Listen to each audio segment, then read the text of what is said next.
So, eto guys, nagsalita na nga po mga sangkay itong si Mayor Vico Soto. Meron po siyang pasabog tungkol po dito sa mga corrupt ngayon, itong nangyayari ngayon sa Pilipinas, mga sangkay na first time po naganap na meron pong presidente na pumalag sa mga sindikato na nasa loob ng gobyerno. Lalong-lalo na ngayon mga sangkay na nasa kote na nga po itong mga diskaya. Ngayon, ito yung pasabog ni Mayor Vico Soto. Papakinggan po natin, mga sangkay. Anyway, bago tayo magtuloy-tuloy sa mga hindi pa po dyan nakakapag-subscribe sa ating YouTube channel, tayo po ay road to 2 million subscribers na. Parami po tayo ng parami dito sa YouTube. Kaya naman kung hindi ka pa po nakakapag-subscribe, makikita nyo po yung subscribe button sa baba ng video na to. I-click nyo lamang po yung subscribe, i-click ang bell, at i-click nyo po yung all. Alright? Sa mga nanonood naman po sa Facebook, syempre, i-follow nyo po yung ating Facebook page. Okay, ito. May pasabog po si Mayor Vico Soto. Ngayon lang po, mga sangkay. At matindi po ito, mga sangkay. Pakinggan po natin. Una, sana mas marami pang mahuli at mapanagot. Pero isipin na lang din natin, 6 months ago, hindi natin alam na ganito na pala kagrabe yung nangyayari sa mga DPWH projects. Diba, mga sangkay? 6 months ago. Not just 6 months, mga sangkay. Dekada-dekada na po ito eh. Kumbaga, ang tinutukoy niya dito, yung bago po madiscover ni PBBM, mga sangkay, ganun na pala kalala o karampant itong nangyayari ngayon, mga sangkay, sa DPWH. Actually, ano to mga sangkay, systematic, very systematic talaga itong corruption sa Pilipinas pagdating sa mga project. Kaya pala mga sangkay, may mga mapapansin po tayo, di ba? May mga kalsada po tayo makikita na kakaayos lang, sira na naman. Kasi substandard pala ang pagpapagawa. Hindi pala inaayos ng maayos mga sangkay na talagang solido, yung quality, yung standard yung pagpapagawa. So, kung sana no, yung mga project natin sa Pilipinas nagagawa ng maayos, edi sana matitibay, mga sangkay, at mas maganda ngayon ang Pilipinas. 6 months ago, hala ng mga diskaya at na marami pang iba na wala nang makakagalaw sa kanila. Diba, mga sangkay? Itong mga buhaya, minalas lang po talaga sila kasi si BBM ang naging presidente. Partida, binansagan pa po nila itong weak leader, si Pangulong Bongbong Marcos. Pero yun pala, ito yung mag-uungkat, mga sangkay, sa mga kalukuhang ginagawa, yung maling kalakaran na matagal na pong nangyayari sa Pilipinas. Kahit pa paano, nasa tama ang momentum. Dalawa, huwag sana natin kagatin ang propaganda ng mag-asawang diskaya na ay small fish o biktima lamang. Okay. Sabi ng AMLAC, mahigit 180 billion pesos ang pumasok sa mga bank account nila. Imagine niyo yan? 180 billion pesos na tumataginting. Hindi po million, mga sangkay, but billions of pesos. Ganun po kalala, mga sangkay. 4 sa 9 na kumpanya pa lang nila ang pinag-uusapan natin. Kung susuriin natin na mabuti, hindi lang sila basta kontraktor. Sila ay naging tagapagpasimuno. Hindi lang sila basta kontraktor, kundi tagapagpasimuno pa po sila, mga sangkay. Akala po kasi ng iba dyan, yung iba, di ba, nagsasalita na parang tila baga sinasabi nila na small fish lamang po ang mga diskaya. No, guys. Big time na contractor. Pambihira, isipin nyo, 180 billion. Ilang companies pa lang po yun, mga sangkay.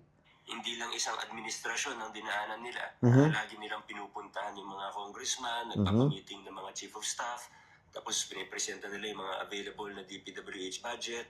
Hindi lang isang presidente yung dinaanan nila. Actually, mas malala nung panahon ni PRRD, mga sangkay, kasi doon po talaga nag-start yung kanilang career na mag-boom, no? At doon, mga sangkay, nabisto nga po na maraming mga ghost projects nung panahon ni PRRD sa DPWH.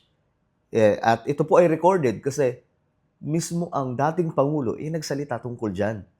November 6, 2020. Pero, ang kaibahan lang, mga sangkay, kasi nagsalita si dating Pangulong Rodrigo Duterte pero wala pong ginawang aksyon eh. Hindi tulad ngayon, mga sangkay, na maliban po sa nagsiwalat si PBBM, gumawa po talaga ng aksyon. Nung sinabi niya may mga ghost projects, pinuntahan niya yung mga ghost projects. Nung sinabi niya may mga korap na mga kontraktor, binuksan talaga kung sino yung mga korap na kontraktor. Nung sinabi niya may mga kongresista, may mga senador na involved, eto na, nagkabistuhan na nga po mga sangkay. Parang nag-aalok ng advance, porsyento, SOP. Tatlo, sabi ni Madam Sara, paano yung mga anak ko? Huhu.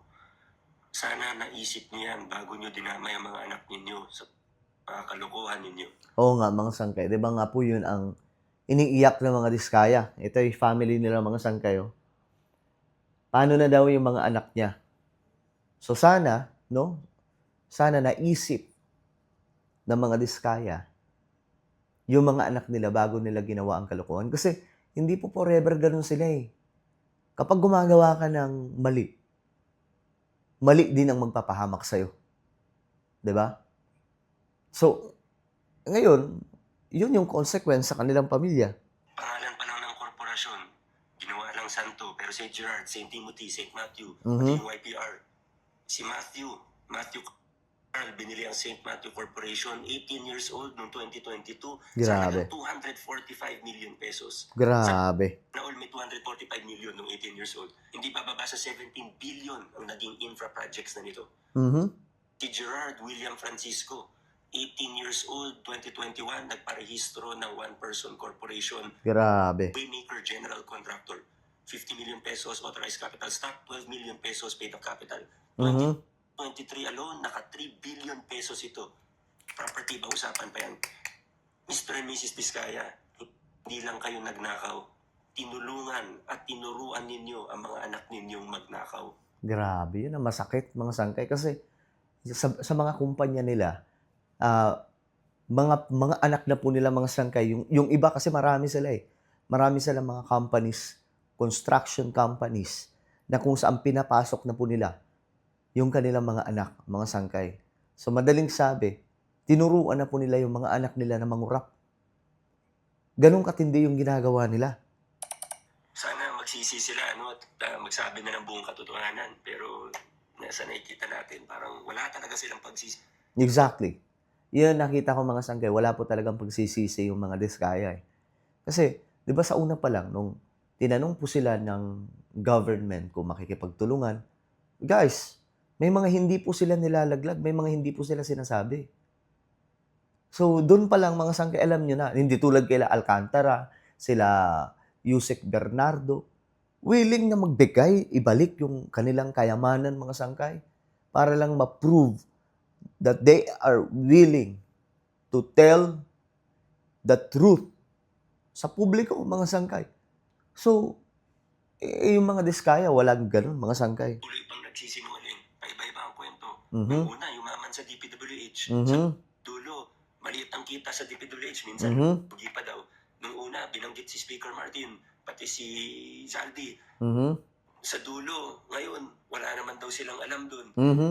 Buti na lang, una na nilang pinangalandakan ng nakaw nila, kaya halata tuloy sila ngayon. Mhm. Gumagawa pa rin sila ng kasamaan. Dalawang Mhm. congressman na ang nagkwento sa akin na humihingi sila ng pera, cash, kapalit ng hindi pagsama sa kanila sa listahan o dun sa ledger. Ilan na rin ang nagkwento sa akin na tinatakot pa rin nila mga dati nilang empleyado Mhm. para hindi tumistigo laban sa kanila. Okay. Blackmail. Huwag tayong tumigil. Patuloy natin gawin ang lahat na makakaya natin para mapanagot ang dapat managot. We all have something to contribute. Let's all do our part. Galing, no? Grabe yung message niya ni Mayor Vico Soto. So, yun lang naman mga sangkay kasi this is the first time, actually. This is the first time that we have witnessed mga sangkay na mayroon pong Pangulo na gumawa ng aksyon laban po sa mga korap. At ngayon nga po mga sangkay, di ba? May balita. Pati po yung mga LGUs, ipaiimbestigahan na. Mula po sa siguro governor to barangay officials.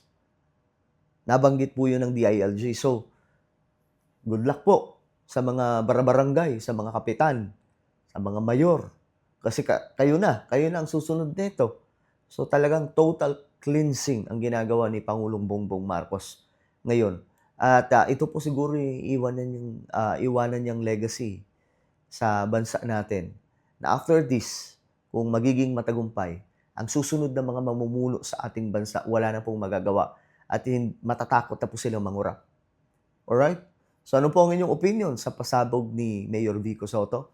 Comment down below. Huwag niyo pong kailimutan guys na i-subscribe yung ating YouTube channel. God bless everyone.